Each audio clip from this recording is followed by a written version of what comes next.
Boy bo'lish uchun nima qilish kerak? Sadaqa, taqvo, состояние, holat. Boy bo'lish uchun sadaqa qilish kerak. O'zimdan kelib chiqib aytadigan bo'lsam, taqvo qilaman, sadaqa qilaman и состояниеni ushlashga harakat qilaman. Quvvatni, holatni ushlashga harakat qilaman. Agar siz holatingiz juda ham pastda, aybdorlik hissida, qayg'uda bo'ladigan bo'lsa, hech qachon boy bo'la olmaysiz.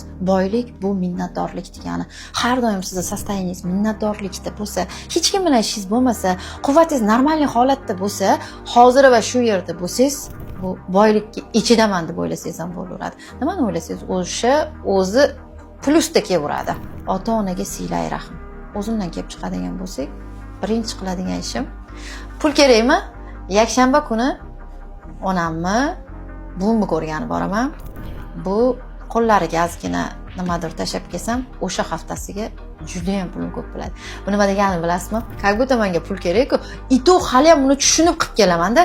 Berib kelsam, o'sha haftasiga shunaqa pulim ko'p bo'ladi, yana o'sha pulga baraka ham kirgan bo'ladi-da, barakali bo'ladi. Boy bo'lish uchun holat ushlab turish kerak. Состояние, minnatdorlik holati bor. Aytaylik, hozir siz minnatdor holatdasizda, довольныйsiz hamma narsadan-da, довольный bo'lganingizdan keyin dunyo ham sizga довольный bo'ladi-da. Masalan, men довольныйman, kechqurun довольный yotaman, довольный turaman. Bu состояние mana shu narsa.